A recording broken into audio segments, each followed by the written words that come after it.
నమస్తే అన్న. నమస్తే అమ్మా. అన్న మిమ్మల్ని ఏ సభలో చూసినా బీఆర్ఎస్ లో ఎక్కడ సభ జరిగినా ఎక్కడ మీటింగ్ జరిగినా మీరైతే ఉంటారు.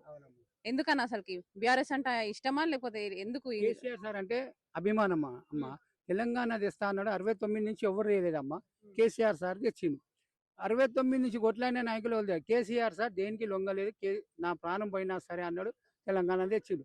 ఒక 10 నిమిషాలు అయితే ప్రాణం పోస్తా అమ్మ. అదైతే అందరు చూసిళ్ళు, నేను చూసిళ్ళు. అందుగురించి కేసీఆర్ సార్ ఒకటే చెప్పిండమ్మా, ఇంటింటికి నీళ్లు ఇస్తా అన్నాడు. ఇంటింటికి నీళ్ళు ఇచ్చిండు. కేసీఆర్ కిట్ ఇచ్చిండు, పింఛన్ ఇచ్చిండు, కళ్యాణ లక్ష్మి ఇచ్చిండు, షాదీ ముబారక్ ఇచ్చిండు, వైకుంఠ ధామాలు చేసిండు సార్. కలెక్టర్ ఆఫీసులు కట్టిండు, మన రైతు వేదికలు చేసిండు.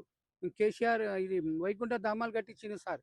కేసీఆర్ సార్ చెయ్యండి ఏదన్నా ఉంటే నేను ముక్కు నాలుగు రాస్తా అమ్మా. కేసీఆర్ సారు మళ్ళీ రావాలి, సారే కావాలి అంటారు. కానీ ఒకసారి ఓడిపోవాలమ్మా. ఒక రాక్షసుడు ఇప్పుడు రాజ్యం కావాలని వస్తాడు కదమ్మా. వచ్చిండు రాక్షసుడు. కానీ ఏం చేసిండమ్మా, అన్ని ఇల్లు కూడా కొడుతుండు. ఒక ఆమె కూడా మళ్ళీ బస్ ఇచ్చిండు. బస్ ఇస్తే ఏమో మా ఆడవాళ్ళు అంతా తిడుతులు. ఎందుకు తిడుతులు? ఆడవాళ్ళు దేవతలమ్మా. బస్ ఫ్రీ చూస్తలేరు కానీ అందరు తిడుతులు. ఎందుకంటే యాత్రలని వేరే ఖర్చులు అవుతున్నాయి ఆడవాళ్ళకు.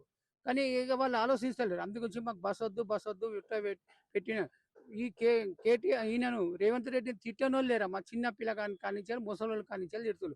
కానీ ఏ ముఖ్యమంత్రిని చూడలేదమ్మా తిట్లా తిన్న ముఖ్యమంత్రిని. కానీ ముఖ్యమంత్రి అంటే ఎలా ఉండాలమ్మా, చేతులు ఎక్కి దండం పెట్టాలి. ఒక కౌన్సిలర్కు దండం పెట్టాలమ్మా, కౌన్సిలర్కు నమస్కారం. ఈయనకు అందరు తిట్టుడే. అందుగురించి కేసీఆర్ సార్ మళ్ళా వస్తాడమ్మా.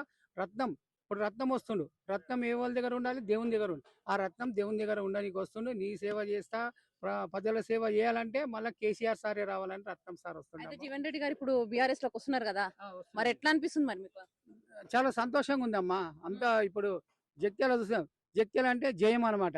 జయం శురువైందిగా కేసీఆర్ది. మళ్ళా తెలంగాణ గడ్డ మీద కేసీఆర్ సార్ జెండా ఎగిరేస్తాడు. మళ్ళీ కేసీఆర్ సార్ వస్తాడు. ప్రజలంతా కోరుకునేది అదే. ఇప్పుడు మళ్ళా కాంగ్రెస్ పార్టీకి జీవితంలో రాదమ్మా. ఇక కాంగ్రెస్ పార్టీ పునాదులు పోయినట్టే. కేసీఆర్ సార్ పునాదులు తీసేస్తున్నాడు. కానీ అది ఎందుకంటే కేసీఆర్ సార్ ఒక బోకా ఇచ్చిండు. దేవుడు కూడా ఒక ఛాన్స్ ఇచ్చిండు చూద్దామని. కానీ ఆమె ఏం చేయలేదమ్మా. ఖచ్చితంగా మళ్ళీ బీఆర్ఎస్ పార్టీ వస్తుంది. కేసీఆర్ సార్ మళ్ళీ సీఎం అవుతాడు.